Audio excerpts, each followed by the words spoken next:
Coming to you from the Toby Family Auditorium at the Commonwealth Club, it's Week to Week, the political roundtable from Monday, July 30th, 2018. Welcome, everybody. I'm so glad you're here.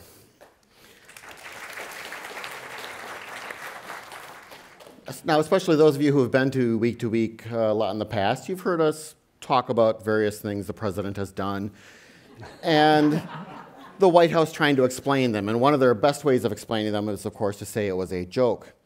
For example, when he accused Democrats of treason for not applauding during a State of the Union, or that the Japanese test American cars by dropping bowling balls on them, or about throwing reporters in jail, or telling police to rough up suspects, or that he appointed Jared Kushner to bring peace to the Middle East. He actually wasn't joking about that one. He did it.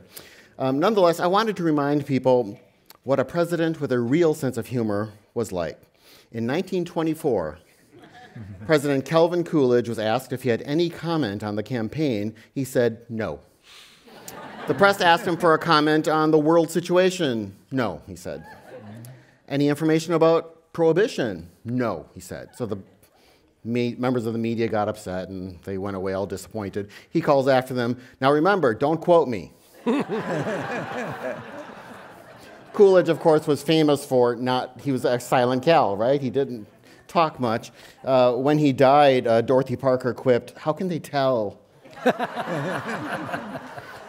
Well, I'm John Zipper. I talk a lot more than silent Cal. I'm the Commonwealth Club's Vice President of Media and Editorial and your host for Week to Week. On tonight's program, we're going to discuss the economy, California's future, however many Californias there are, Michael Cohen, Bay Area transportation, and of course more. And we'll end the program with our live news quiz. The Commonwealth Club, I always say, welcomes everybody from a wide range of viewpoints, so any opinions that are expressed up here are those solely of the speakers and not of the Commonwealth Club. So let's meet everyone up on stage. I'll start on the far end of the stage with Dan Borenstein. He's the editorial page editor for the East Bay Times. You can follow him on Twitter at BorensteinDan. So welcome back, Dan. Next to him is Melissa Kane. She's a political and legal analyst for CBS Bay Area, and she will be moderating our program this Thursday evening with Sean Spicer, the former White House press secretary. So welcome back, Melissa. Very exciting. Thank you. And next to me is Chuck Nevius. He's a columnist with the Santa Rosa Press Democrat, and he's the star of the one-man show C.W. Nevius, the Oakland Raiders, True Crime, and Coming of Age in San Francisco at Piano Fight. So welcome back, Chuck. When does that start? Well, Why don't you give I a was going plug? to say, if it's a one-man show, you're pretty much the star. I mean, that's kind of a given. Actually, since you asked, John, it's a piano fight in downtown. It's 2 blocks from the Powell Street BART station. Wednesday the 1st, this Wednesday, I have a show. The 18th, which is a Saturday, and the 29th, which is also a Wednesday. And tickets are available pianofight.com. And you can follow Chuck on Twitter at CW Nevius. So I think you all know how we do this. There are question cards spread throughout the room. Go ahead and write down some questions. We'll have people select. I'm not going to be able to speak, I hope. Someone will collect the cards, bring them up to me, and I'll try to ask as many as possible during today's show. So let's get started. I wanted to start with the economy. The second quarter GDP numbers came in. They're strong. We're growing at 4.1% annual rate, which they say is the fastest since 2014. Now, like any other president, Donald Trump, of course, took credit for it. It's what presidents do. However, interestingly, a lot of GOP candidates are not running on the economy, even though it's very strong. And usually, remember, it's the economy, stupid. They're sticking more to attacking Nancy Pelosi and immigration. Melissa, let's start with you. We're in one of the longest periods of post-war expansion. Is that translating into strength for either of the parties? Is anyone going to reap from that, or is the economy actually not the big issue this year? I think it was Nancy Pelosi who recently said, and I'm paraphrasing here, but she said, "Yippity skip, we've got a growing economy. Where's the money in my paycheck?" So I think for Democrats at least, they're basically saying, look, even though we've got these good economic numbers, because we're still not seeing wages growing, it's not going to be something that's going to be that they're going to be able to concede to Republicans. They're still going to fight. They're still going to say the tax breaks went to the wealthy, and you didn't see anything in your paycheck, or maybe you saw $1 in your paycheck. And for Republicans, I mean, what's difficult is people are really used to this right now. I mean, this is not, we're not coming out of a big economic crisis where you could say, oh, look at the economy's doing great, and that's because of us, and aren't we great, and let's run on that. It's more of a status quo, actually, for lack of a better word, for a lot of people. And so they are thinking about other subjects and sort of moving on to other subjects because, in part, because we don't know when this is going to downturn, right? We had tax credits, which boosted the economy, and we've got trade issues, which may be bringing down the economy, and maybe they're sort of settling out, and we're not really sure what direction it's going to go. So if you make the economy your thing, and then your thing tanks, and you weren't, oh gosh, what do I do?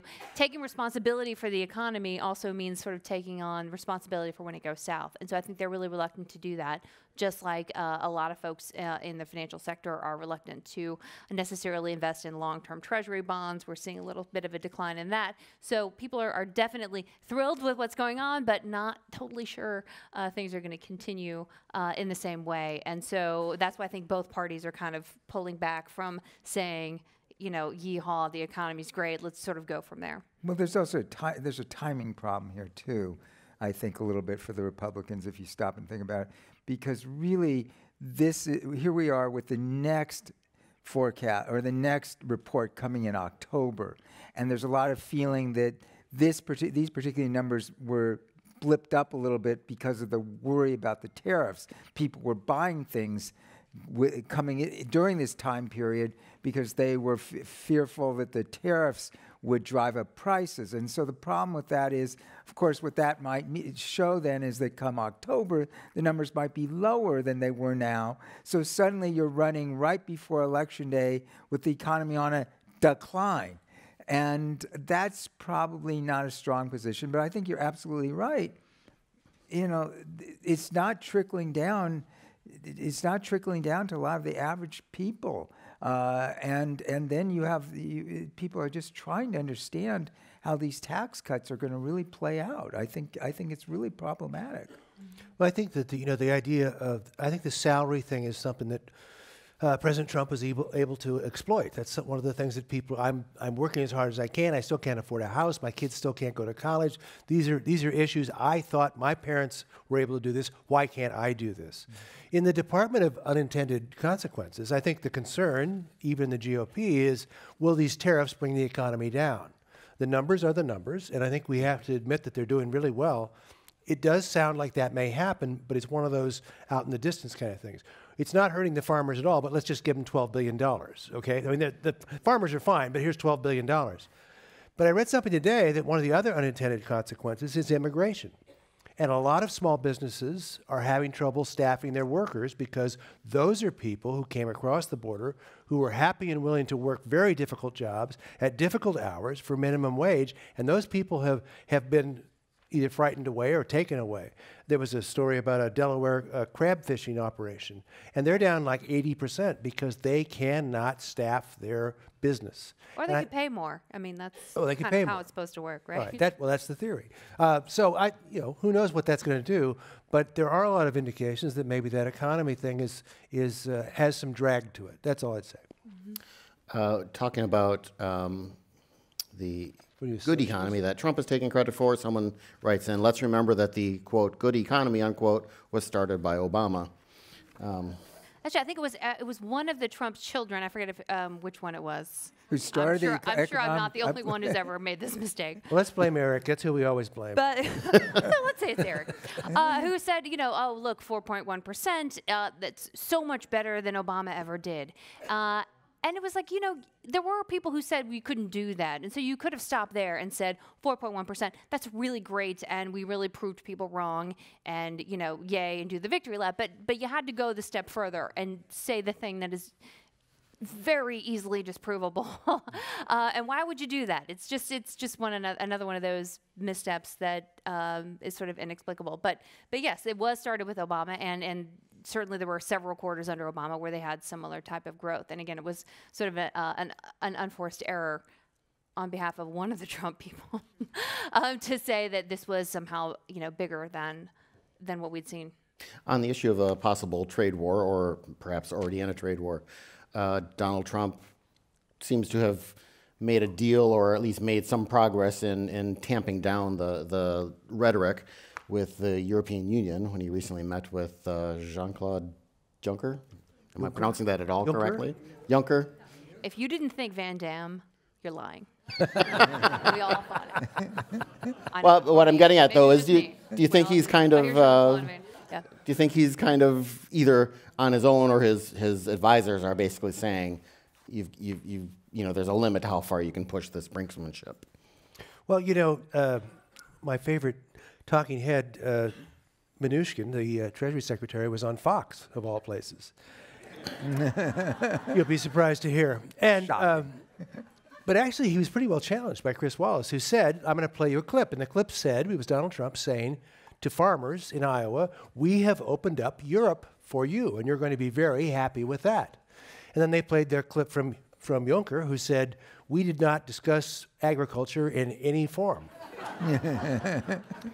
And they asked Mnuchin, which one is true? And he basically seemed to think that they're both true somehow in some way. But again, it's optics over reality, and that's the issue of this presidency. But if it's true that he did convince somebody in the EU to buy more soybeans to offset the problems with the Chinese tariffs, then that would be a great thing. I think we're still waiting to see. To your point, we're waiting to see how it all shakes out. Well, keep in mind that here we are in, is it close to year 9 of the recovery? Is this the Trump presidency? Or? Yeah, it feels like it feels like it, doesn't it? But we are in one of the longest economic expansions in the nation's history. Since they've been measuring this, and at a certain point, it's got to start softening, which I gather we're going to start talking about at some point. But one of the places we are starting to see a little softening, and it's one of the first indicators, or was one of the first indicators last time through, is there is a little bit of softening, believe it or not, starting to happen in the California housing market. Yeah. And that's not to say that it's down to 1.5 million. Yeah, right. That's a one bedroom. That's a one bedroom. But yeah, so there might actually be a little bit of room for, we might actually finally be peaking out here. Maybe not, but we are due. Yeah, and yet the stock market continues to be strong. And I know that's a little bit of voodoo economics, but the number of times we've seen, oh boy, Trump has really done it now, and the stock market fell 150 points, and within hours, it's back up. I mean, I can't remember who said he defies political gravity, but it is amazing that this does not have some consequence to it. So I don't know. Maybe. Well, it doesn't have the consequence to it to a segment of the population. It is having, it's still very, very real, as you said. Those people who still cannot afford to buy the homes the way their parents could. I mean, we did definitely have a rearranging of society going on here, which is not positive. Chuck mentioned the stock market. Someone in the audience asks, do you think that the recent drops in Facebook and Twitter stock will play any role in the 2018 midterms? I would just think that is, with so much of the California budget coming from the Bay Area, could trouble in Silicon Valley be a bit of, you have the housing market starting to cool down in Southern California, and you have in the Bay Area with some problems with some of these high-flying trillion-dollar or trillion-dollar wannabe companies. Well, we've certainly seen the high-flying Silicon Valley and what happens when some of the unreality of it starts to seep out. We certainly saw that nearly 20 years ago. So I would expect that we'll start to see it's overdue, frankly. And when a company can lose $110 billion in a day. then I don't know. Maybe it's just me, but I kind of feel like that's kind of funny money at a certain point, and it's not. At a certain point, well, maybe it was a little bit overinflated. Maybe there wasn't as much substance to that stock price as we thought. Gee, I don't know. It's a question we all ask to start with. How again does Facebook make money? And yeah, maybe that's the real answer. Yeah. Maybe they weren't all this time, Yeah. What were some of those companies that we had 20 years ago where we started to ask, where's the money? Where's Webvan. Webvan. Yeah, There you go. Webvan. There you go. Yeah. Cosmo. Yes. If the founder of Webvan is in the room, I apologize. You're probably now one of the people who can't afford to I live in actually this. once bought something from Webvan. I There you go. remember it. There you go. And I wondered, how do they do this? How do they make money? Well, today they're renting scooters on downtown streets. Speaking of some interesting numbers, Donald Trump promised 9% growth and a budget surplus by the end of his presidency. I mean, Chuck, the only countries that have 9% growth are developing countries that are kind of trying to play catch up. Building out of the Stone Age, basically, is what you're saying. Yeah. So maybe that's his promise to take us there. Take us to the Stone Age first, and then just be patient, John. That's the problem. You're not being patient. Things get better. Well, let's move on to California's. Tim Draper, a Silicon Valley zillionaire, came out with his second plan to break up the state. Instead of into 6 different states, he this time wanted to break it up into 3.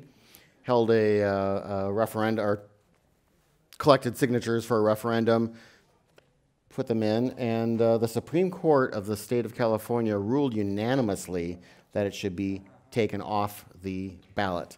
So, any thoughts? Obviously, you're all in the pocket of big California. But Big California. Dan, what do you think of Draper's idea, and what did you think about the removal of the ballot? I mean, Well, the court seems to have gotten it right. First of all, you got to remember one of the things as I was sort of looking back at this, and I was out of the country on vacation when this all happened, so I had to catch up a little bit. So I'm doing a little homework, and I look at this, and it turns out Draper's initiative wasn't even a constitutional amendment. It was a statutory amendment, okay, and that's not an insignificant difference. And so then the question is, at what level of constitutional change are we talking about?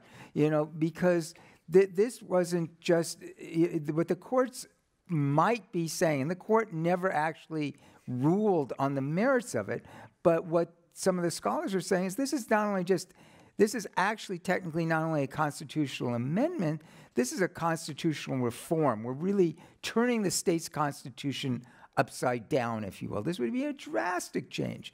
So, but he's trying to do this by essentially using a voter process to just essentially do the same thing as changing the law, which is a much lower level. So I think the court was definitely right. I don't think he was close to collect. First of all, even if it had been a constitutional amendment, whether it was a constitutional amendment or reform, I think that's a legitimate difference. But he hadn't even come close to meeting the threshold of what needed to be done for this major a change. This was radical reform. Well, radical I mean, change. it would Yeah. obliterate the Constitution. I mean, exactly. it's not like I Yeah. would amend it. It would just. So here's the thing. So if you think about the U.S. Constitution, it says you can't create new states, you can't add new states to the Union unless the state legislature of that state says it's okay. So think about like Vermont being carved out of New York, right? You had to have the approval of the state legislature to say, okay, you can break off and do your thing. So what this provision, what this sort of ballot measure would actually do is it's a statute that directs the state legislature to start the process, right? So it's sort of saying, we need you to get in there and, ask for this. And then ultimately Congress has to approve it with a majority vote, and then the president has to approve it. So if you think about, and this is what drives me so crazy about these proposals, is they're so unrealistic. And that's a really damaging thing for the public, and it's already deservedly cynical view of the ballot and ballot measures is if you're putting things on the ballot that aren't really possible, that you're basically saying, oh, Congress is going to give us 4 more senators. Yeah. Oh, boy. And so I interviewed Draper, and I asked him, you know, if you think that small states are like the best way to go, then why don't you just move to like Rhode Island? And what did he say? And I meant that earnestly. And he said he likes the beach. When rich Did you tell him that when Rhode rich Island people has like beaches? the beaches, beach, yeah. then we have to have these ballot measures, I guess. This is what we get to deal with. Although I will say this, the one thing that is good about this is that he does tap into something that's important. I mean, he's not getting signatures from nowhere, right? People do feel that Sacramento is too far away, that their politicians don't really represent them. They do feel alienated from a lot of what our state government does. And so I think that's a legitimate problem. And I think he tapped into that, and that's why he was able to get 1.5 million signatures. And so I see that. And I think that that's important, and that's something that should be dealt with. But this 3 states, and I said, why 3? So you 6 states and now 3 states. Did you poll this? Like, how did you come to 3? And he goes, oh, we just felt like that felt right. And you're like, really? You're just going to add a couple states to the union because it felt right and you want to live near a beach. Well, you know, Melissa, Okay. Melissa, you're really right, though, that you know, this is a state that really has some really serious problems that we are not able to address, and Sacramento is truly not able to wrap its arms around the high tax rate combined with really, in certain ways, a fairly dysfunctional government in a lot of ways that's unwilling to deal with the serious financial problems that the state faces. So people have a good reason to want to shake things up, but this isn't what Hiram Johnson had in mind. Yeah. I used to write sports in a small newspaper, and we had our crusty old sports editor, and he would often say, "Who asked for this?" You know? And that's kind of a good, who exactly asked for 3 states in California, or 6, or whatever it is? And I think you're right. It's a symptom of a bigger problem, which is we don't feel listened to or heard. Salaries are stagnant. You know, we feel like but this is such a crackpot idea. It's only reinforcing that California view. Well, also, so 2 more things. Number 1, this is still potentially going to go on a ballot. It was taken off the 2018 ballot because the court said we can't dig through all this mess and figure this out before the very, very quick deadline to get on the 2018 ballot. So it could still live. It could still be on a 2019 or 2020 ballot. So just FYI, it ain't dead. It could still, you know, there are still legal proceedings that are happening. So that's number 1. And number 2, the other thing is I have to share this with my group of friends here. When I talked to Mr. Draper, he said that he wants a blockchain government. Now, I went to Georgia Public School. I don't really know what that means, but he wanted his state, the Silicon Valley state, the sort of middle, you know, rich state that weirdly he was going to end up in, to have a new kind of government. It wasn't even going to be like a regular government where you would just go and sort of mimic what we already have, but do it on a smaller scale. He wanted to just change it all and make a blockchain government. And maybe in 10 years I'll be like, hee-haw, I can't believe I said that. But I don't know what that means. And it was one of those things where you're standing there and you're going, I have no idea what you're talking about. So maybe it's for people who went to private schools, I guess. But I didn't get. I'm making fun of myself here, but I did not understand. But it was part of a bigger. Who asked for this? Who asked for this? Someone who wants to have a blockchain government, whatever that means. I just feel like you should know. That's the plan. Residents of state number 2 that we know that's the plan. Well, we had a couple people who asked questions that we've already kind of gotten into, which is, and they both put it in the same way, is California too big to govern? I would suggest that these kinds of, you know, whether it's, and we have questions about should California secede from the United States? You know, is it too big to govern? And, is it better to maybe devolve power within the state rather than split it up? But that those kinds of questions will really come back when we do hit the next recession and California goes from having budget surplus to when things go bad in California, it's kind of like Muni. When it goes bad, it goes really bad. What was it, like $100 billion deficit? John, here's the important thing to think about, and this is when you talk about the unhappiness of these people. I think this is a real problem.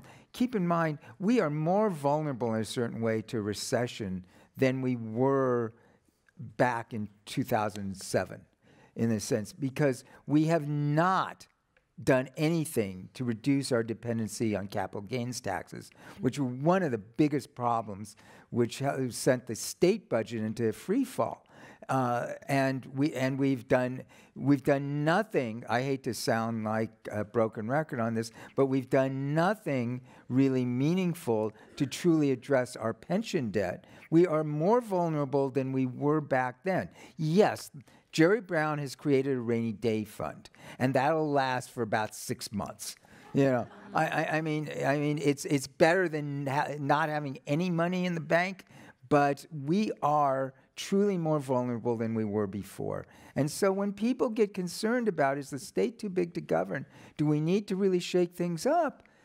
Those who are thinking about this do have some legitimate questions about our failure about the dysfunctionality that continues in Sacramento. You know what could fix that? Blockchain government. Blockchain. That's it. Well, I actually think one thing that could actually pass that people are realizing is a better idea is we need more members of the Assembly and Senate. Right now, you have members of the Assembly who represent more people than members of Congress. And people can't even name their assembly member. I mean, there needs to be, I think if there was a ballot measure that said, let's double the size of the assembly so that you could know who your assembly person is, you'd have more access to them. They're not trying to represent 2 million people in Sacramento. They're there to represent a smaller number. You might feel closer to that person and feel like they represent your interests better than someone who's representing, just a huge swath of the state. And so I think that there is getting more momentum for something like that so that people will feel like their interests are being represented. Do you really, Melissa, seriously, do you really think that a push to increase the size of government, because that's how it will get portrayed, is saleable? No. I have my doubts. Well, I'm not doubting the merits. I'm just not sure that that it's politically feasible. Well, the thing is, the group that would say, let's not increase the size of government are conservatives or Republicans. But those are the very people who feel like their interests aren't being represented. Those are the very people who would like to have a representative who's closer to home. So I feel like if you look at John Cox, for example, the Republican candidate for governor, his last political foray was to increase the number of representatives in Sacramento through a ballot measure. And so I think you might actually find that some of the people who are generally not so pro-big government might feel like divvying things up would give them more of a voice, even if the voice is to say, let's not spend so much on government. Well, at least they've got somebody in there to say it. But it's easy. You double the number of legislators, but pay them half as much. Yeah. It's a net wash. Won't argue with There we you. go. Yeah. Just have to buy more desks or something. While we're on California, I did want to talk about, talking about legislators, Ron Dellums. He passed away at the age of 82. I'm sure a lot of you have grown up with him and known him. And Chuck, I mean, Well, do you ever know? It's funny that I was covering sports for years, and I covered politics. And then when I was covering politics, Ron Dellums was mayor of Oakland. And he got a lot of abuse for not putting in the time, and he seemed disengaged and so forth. But today, they posted a series of YouTube speeches that he had done on the House floor. And that was something to see. I mean, that was a fiery guy. And he had a great reputation among people who disagreed with him and among people who agreed with him. And he really never backed down. And the guy who was mayor of Oakland, may not have been the Ron Dellums that we are going to remember, but that Ron Dellums, the House of Representatives Ron Dellums, was an impressive and effective civic servant. Dan? I totally agree. I mean, there were really basically almost two Ron Dellums. I grew up in Berkeley and Oakland as Ron Dellums was You know, I was in Berkeley when he was on the city council as a teenager. I remember his fiery oratory. He was this tremendous speaker, and with passion and conviction, the man hung to his passions in his entire House career. And he was highly regarded not only by Democrats in Congress, but by Republicans. It was Tom DeLay, of all people, who gave a very moving tribute to him when he retired. Very kind words about, you know, what truly in tomorrow's editorial in our paper, we talk about how he was called, you know, how DeLay basically called him a true gentleman. He was highly regarded because he respected the process. He respected everybody's voice. He had his own strong voice, but he was very much willing to listen to others and let them have their say. Sadly, his term as Oakland's mayor was a very different experience. And it's a very different thing, I think. And I think this shows the difference in the jobs to a certain extent. It's, you know, he was most of his life a legislator, one of many, advocating a point of view. That's a very different job than being the mayor, which is a pseudo-administrative post in Oakland of a city which had very difficult problems, and he came into it just as we were going into the recession. And the city's finances plummeted during his time. And the city, frankly, still hasn't recovered from the debt that was racked up during that time. That's not to say that was all his problem, his fault. I mean, many cities are still struggling to recover from the recession. But he, you know, he really wasn't engaged during his time as Oakland mayor. You know, I watched him. I was on the editorial page during that time. We watched him carefully. We kept waiting for him to step up. And he was often just simply MIA. His heart, remember, he didn't set out to run for Oakland mayor. He was drafted to run for Oakland mayor because of what was perceived to be a very weak field of candidates. And frankly, so there were really two Ron Dellums. There was the 27 years in the House of Representatives that we should all highly regard for his integrity. You know, some people may agree or disagree with his positions, but the man was of high integrity. And then there was his term as Oakland mayor, which was frankly a disappointment and a great missed opportunity. I just remember that he authored the anti-apartheid legislation that called for the boycott of apartheid South Africa, and it was vetoed by then President Reagan. And the Congress overrode the veto, and it was the very first 20th century veto override that had happened. It reminds you of a time when you could really feel proud of what was happening in Washington, D.C. And for that, I think we can all be grateful. He was a man ahead of his time in many ways, whether it was Vietnam War, apartheid, gays in the military, and he also he was one of the few people who really questioned the first Iraq War. I mean, he was ahead of his time. He was and a former Marine. So and a former Marine, exactly. Ground to stand on. Yeah, a man who deserves great acknowledgement for what he contributed and his deep thought about these issues. In 1971, Dellum spoke at the Commonwealth Club. His speech was titled "A Radical Perspective on Life." So I urge, we have it posted on the club's Twitter and Facebook pages. Good. So I point you in that direction to get a sense of what he was like in 1971.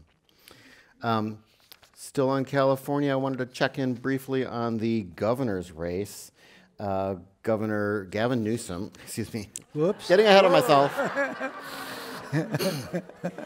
Possible governor. No. Actually, so in June last month, an LA Times USC poll put Democratic Lieutenant Governor Gavin Newsom ahead of Republican businessman John Cox by 45 to 28%. Now, on July 25th, just recently, a Public Policy Institute of California poll put Newsom ahead 55 to 31%. Melissa, once he gets in office, should he get in office, He's going to be very busy. So is now a good time for him to just take a long vacation because he doesn't need to campaign? Well, he's certainly not going to debates with his time. Let's say that. He's agreed to one debate and has not agreed to any others. Apparently, he feels like that is not a thing that he should have to do. So, and that is not something that media outlets like ours and others are exactly thrilled with. So, so we know he's not doing that with his time. And look, it could be just a total runaway. And Lord knows if you had $1 and you had to bet, you know, he's probably your safest bet. Having said that, remember, so it's a midterm election. Generally, the turnout isn't that great. If you are someone who lives in a predominantly Democratic district and it's a safe Democratic district, there may not be a ton of reason to go on out and vote. So what we're looking at here is a turnout issue. And so if Republicans, vis-a-vis the gas tax vote, for example, in certain places are able to get a higher turnout, they could really actually make this into a race. Right now, we're looking at people who declare themselves likely voters. And that can depend on what you saw on the news that morning, or how mad you are about this or that, whether or not you're going to tell a pollster that you're a likely voter, or whether you actually are a likely voter. For example, in the primary, our polls showed like a 69% of people said they were likely voters, but that's obviously not what happened, right? It was closer to 50.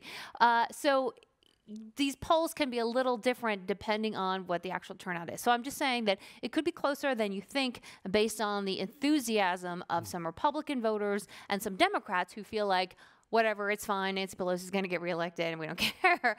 And they feel like they can stay home. Statewide, the aggregate of all that may end up something that benefits someone like John Cox. Again, maybe not to the extent that he wins, but to the extent that it is closer than it is right now. It will tighten. So we agreed earlier that someone on the panel had to attempt to make this sound like a close election, and that was Melissa's job. So she just did that. Rude. I think he's going to win. I mean, he's a charismatic, good-looking young guy he's got the skins on the wall in California. There is a moment of reckoning coming for Gavin Newsom, though. If he becomes governor, he's going to have to govern. And we've said this before, he's got a million ideas. And we'd like to take those down to about 5, okay? Because we can get a little distracted. And this is an important time in California. And it could be an important time in the economy of California.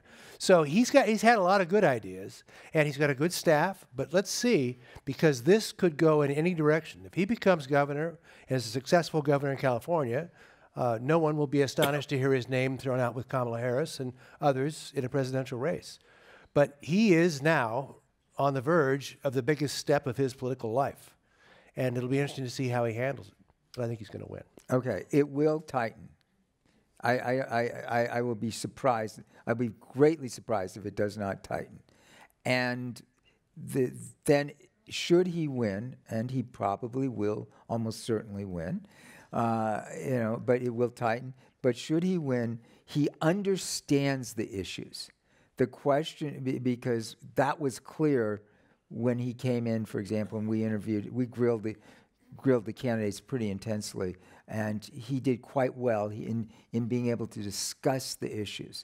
The question is, does he have the backbone and the political savvy to be able to truly make changes and resolve some of these issues that, frankly, Jerry Brown is leaving behind for him? Mm-hmm. Yeah, things like CEQA reform, pension reform, tax reform. Housing crisis. The housing crisis. I mean, it's High-speed rail. High-speed rail. Water. This is a man who gave an 11.5-hour State of the City address. Okay, no, that's right. Wonkiness is not a problem. If you want to get into the issues, he's happy to do it. Yeah. But I'm just saying he's going to have to focus. He's going to have to marshal the people in the legislature, and he's going to have to get things together. And he's going to have to develop some real backbone to be willing to say no to some of the groups that are supporting him right now. He's been priming himself for this job for 2 decades, and he's going to get it, I think. And when he does, it'll be fascinating to see how it goes. I, of course, thought he already had it. But now looking out at the room, some of you are probably too young to remember that Gavin Newsom used to be mayor of San Francisco. He also used to be married to someone named Kimberly Guilfoyle. Do any of you think, now she went on to work for Fox News. She recently left, reportedly not of her own free will, reportedly for reasons I can't go into because we're a family show. But any comments? Do any of you think she's going to be a distraction during this campaign? No. No? No, I mean, I think the gas tax is going to be the distraction from this campaign. Well, and do you think that'll draw people out to vote for Cox? Pardon? I think it can definitely draw out voters for Cox, absolutely. And Melissa's absolutely right that this is that one of the keys is what happens in a lot of these swing congressional races, because that's where the get out the vote push is going to be huge, and which way that tips, and how the gas tax drives people out. Because I think we haven't talked about the gas tax, but I think there's a good chance the gas tax is going down.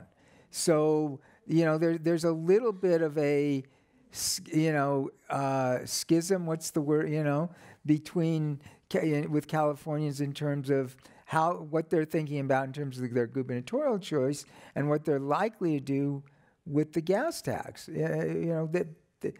One seems to be a real clear winner, and the other is barely hanging on, if at all. They'll vote against the gas tax and they'll curse every pothole they hit. Yeah, exactly.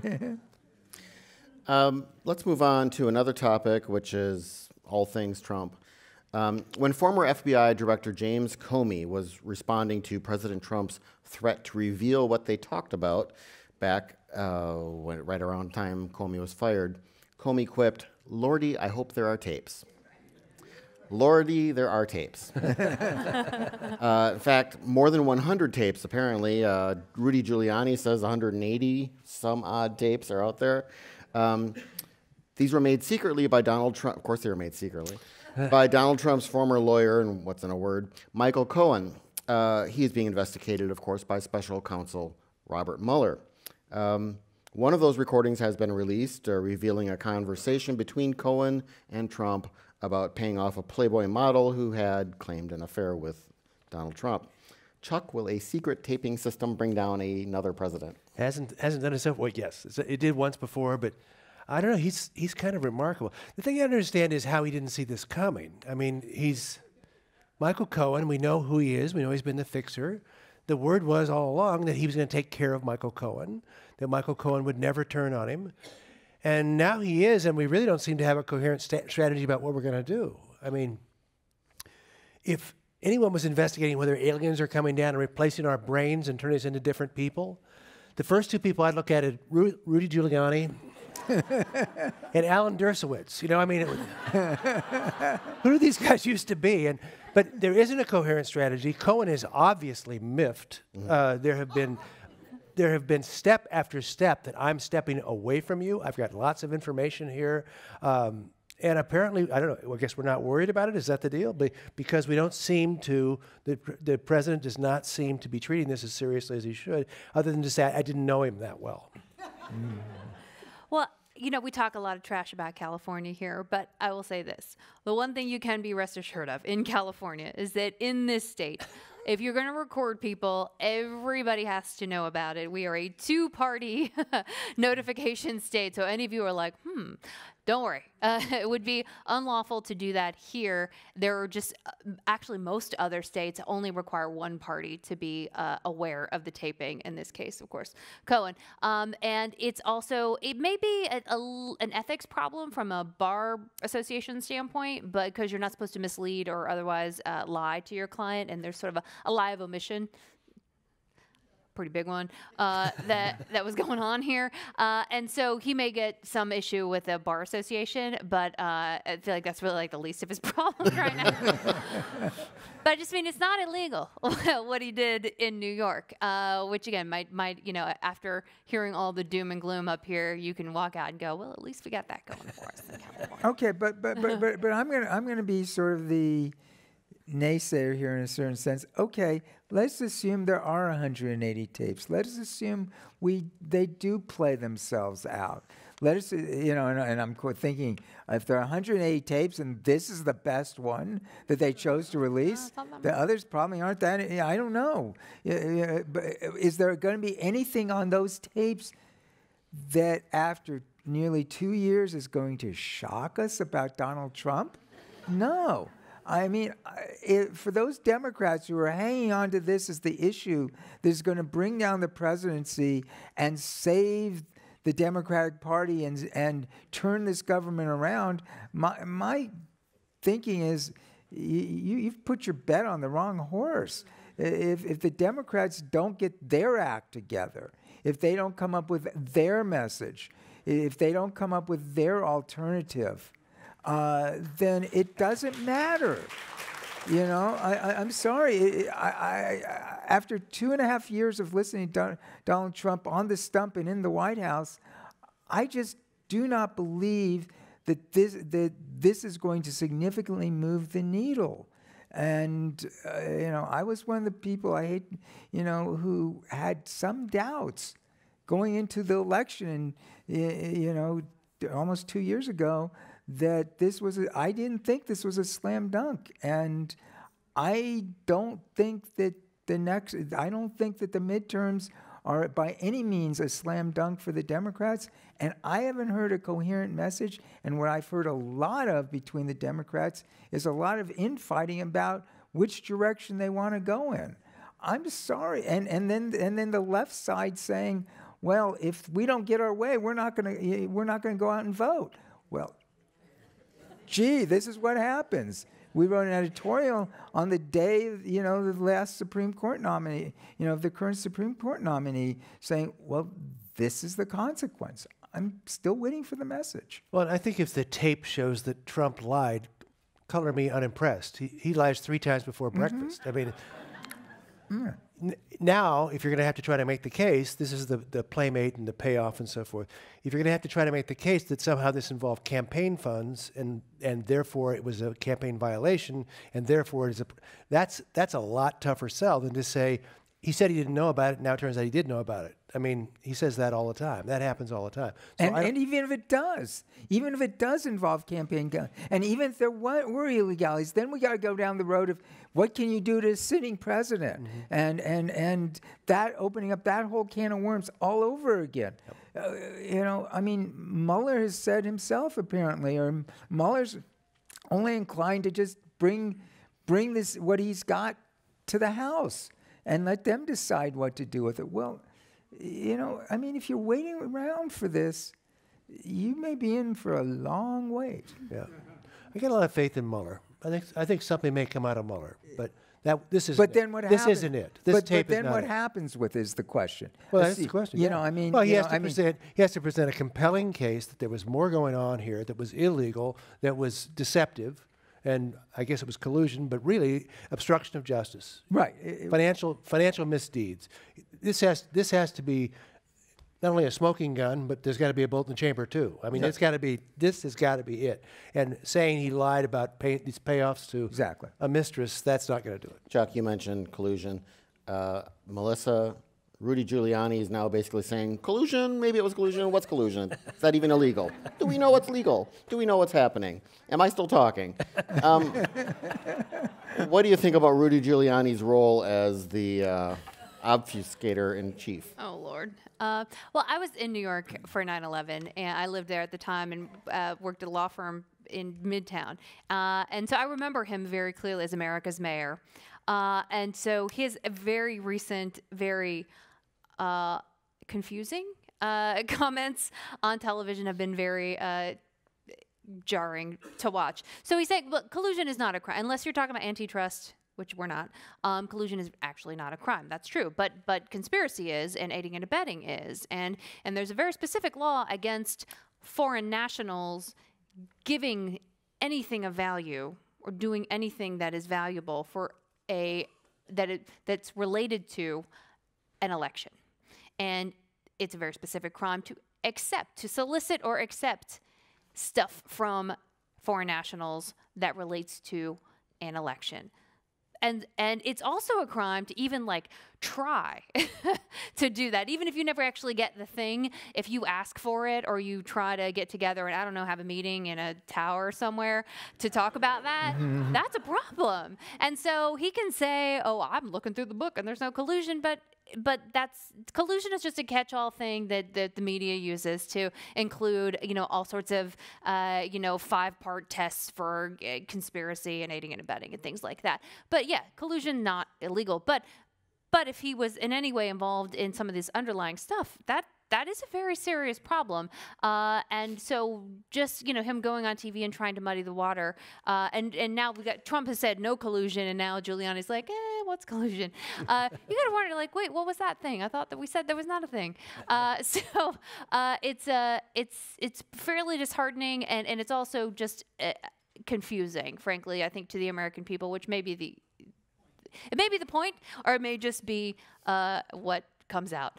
So I don't really know if there's a plan there or not, but at any rate, yes, collusion's not illegal, but there's a whole bunch of stuff that is sort of encapsulated by that is actually a problem. And so when we talk about did he know, when did he know, was there a meeting, did they ask for stuff, did they ask for the WikiLeaks, did him standing up and saying, hey, Russia, if you can find those 30,000 emails, that'd be awesome. Our press would appreciate that. Very publicly on TV, when Mueller's like, thank you very much. Is that, does that all add up to that underlying thing? And to you guys' point, it's not clear that that's going to make or break this presidency. It may be something that has to be prosecuted after he's out of office. But at any rate, that's what amounts to the illegality, not like collusion. That's just sort of a catch-all. And Michael Cohen has also said that Donald Trump did know about that Trump Tower meeting, that he has, again, the fact that he lied about not knowing it would be no big surprise. But if he knew about it, that would play into the trying to get something from a foreign the power, solicitation. Right. And remember, 2 days before the meeting, he went on TV and said, in 2 days, I'm going to have a big speech for you where we're going to unveil all sorts of information about the Clinton campaign. Now, he never actually gave that speech, but he said at the time, we're going to have some awesome stuff for you. And then there's the meeting, and the meeting is kind of a bust, and then the speech never happens. So, I mean, there's so much of this is able to be gathered without a deposition at all. It's really, right out there for the public to see. Well, and Melissa said, Giuliani's going on and attempting to muddy the waters. I would say he's pretty well muddied the waters. I think he's got the waters pretty muddy. Today he got in an argument with himself. I don't know if you saw that. He was on CNN this morning. He said there was actually another meeting 2 days before the Trump Tower meeting, which was a bombshell, which everybody was like, what? And Manafort... Yeah, the day he made that speech saying, I'm about to give another speech. Yep, and Manafort was there, and all these people were there, and people said, what are you talking about? And in the afternoon, he went on and said, no, I was just responding to what other reporters were saying about a possible meeting that might have... You better be sitting down when you watch him, because it's a very dizzy experience, But I don't know, maybe he is. Is he trying to muddy the waters, or is he just incoherent? It's hard to say. And don't forget the alien abduction thing. I still think that's a possibility. Okay, our last topic before the news quiz. Everybody got here by transportation in some way, except for the few of you who maybe live close enough and were able to walk. The rest of you all came by bus or train, BART, Caltrain, the ferry. So that means we're all users of the Bay Area's transportation system, and that is not a system that generally gets rave reviews, except where people are raving mad about late trains, bad roads, BART crime, etc. Dan, the East Bay Times recently editorialized on the retirement of Metropolitan Transportation Commission Executive Director Steve Heminger. He's been very powerful, but I would guess that most people in this room have no idea who he is, and I frankly did not before I read your editorial. Who was he, and what do you think about the work he's done? Why is this an important issue? Well, Steve Heminger basically is the executive director of the Metropolitan Transportation Commission, and as of a couple of years ago, the Association of Bay Area Governments, when there was sort of a hostile takeover, if you will. So arguably, he has got the most powerful, or I would argue one of the most important administrative functions in the entire Bay Area.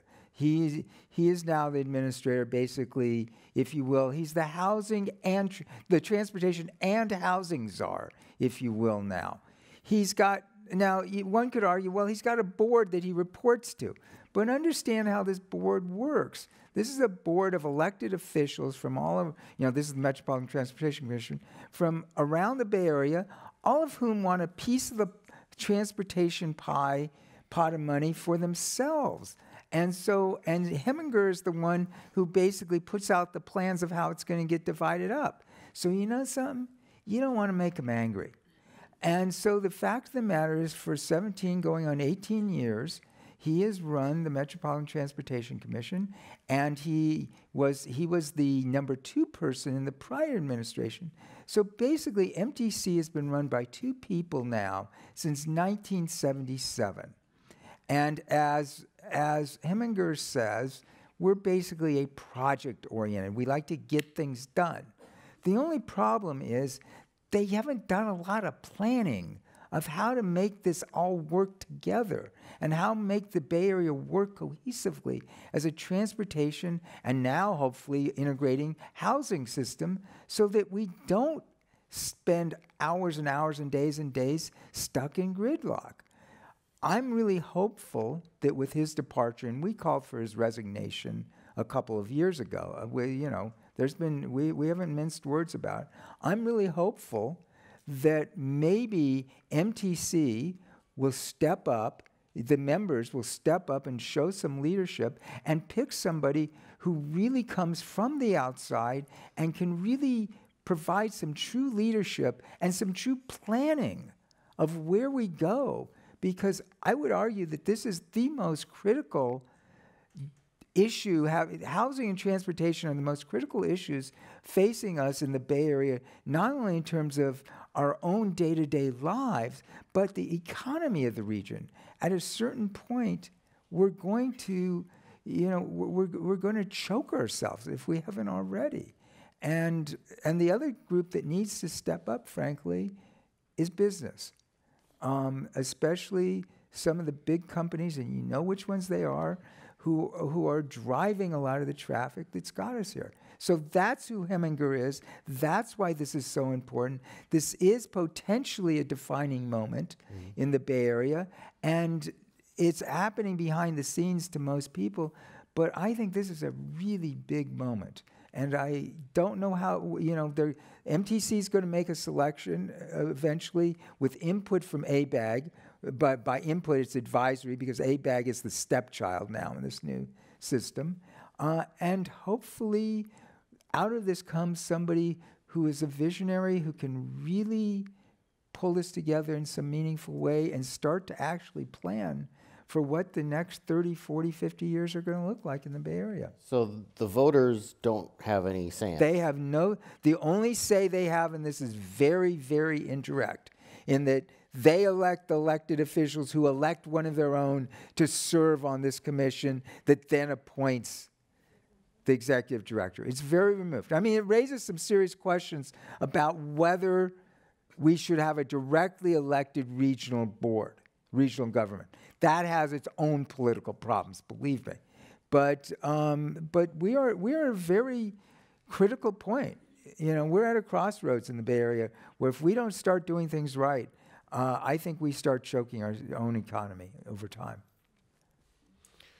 I wanted to also, while we're talking transportation, go into BART, which has gotten in the news a lot lately over crime. We all saw the stories about Nia Wilson, I believe it's pronounced, who was killed randomly as a hate crime. I'm not sure which. The suspect for that has been caught. A different BART rider was just was just charged with murder after stabbing a man at the Pleasant Hill BART station. Chuck, does BART have a crime problem, or has the crime problem gotten so bad that it's spilled over into BART? Could be either way. It's very difficult. The BART police are talking about assigning officers, like 2 or 3 officers for every 2 stations. And something could happen when they're not at that station. And such a tragic thing. The video of that assailant showed that he had no interaction with either of those 2 women before he stabbed them.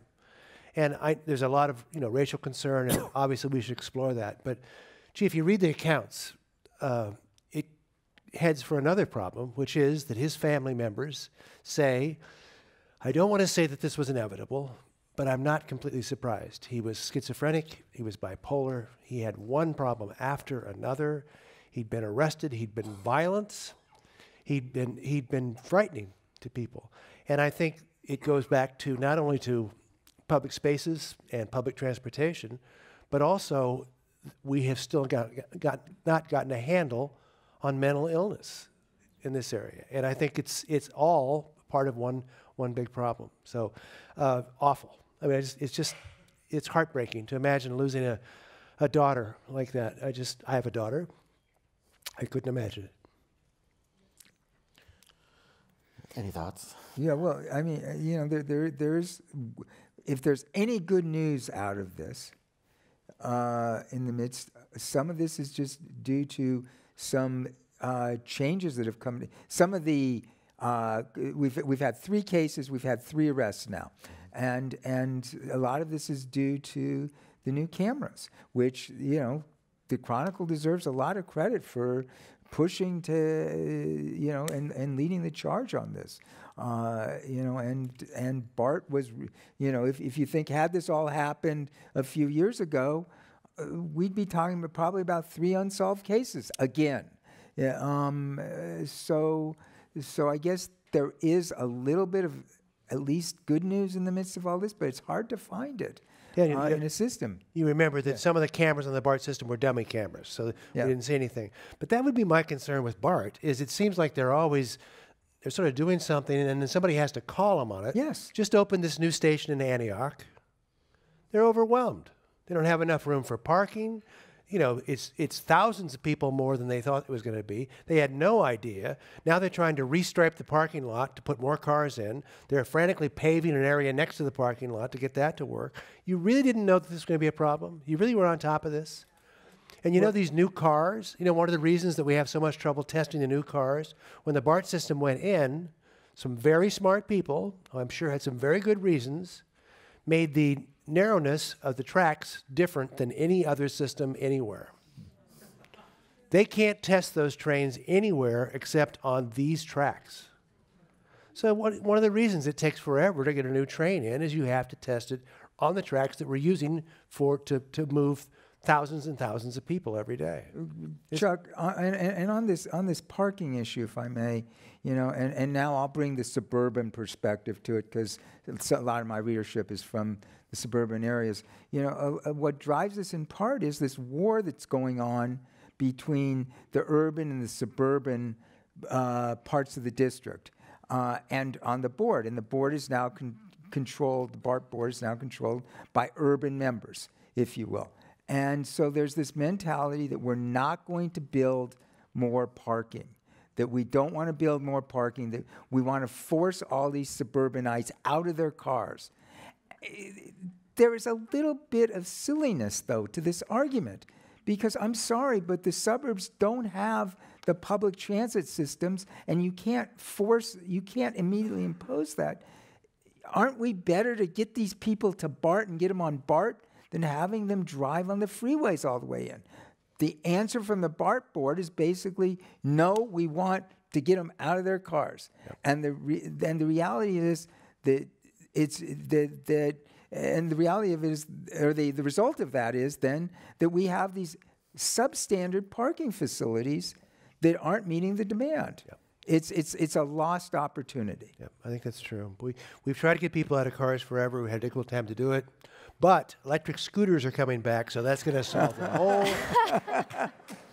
On that note, lots of great questions. Sorry we couldn't get to a lot of them, though I was pleased with one answer that Dan gave. He actually covered 3 different topics raised on different questions, so hopefully you noticed those. Listen, we'll have a lot more news quiz questions and, of course, so much more to talk about on Monday, August 13th. Thanks to our panel, Dan Borenstein, Melissa Kane, and Chuck Nevius. Thanks to all of you and everyone watching and listening online. Have a great rest of your week.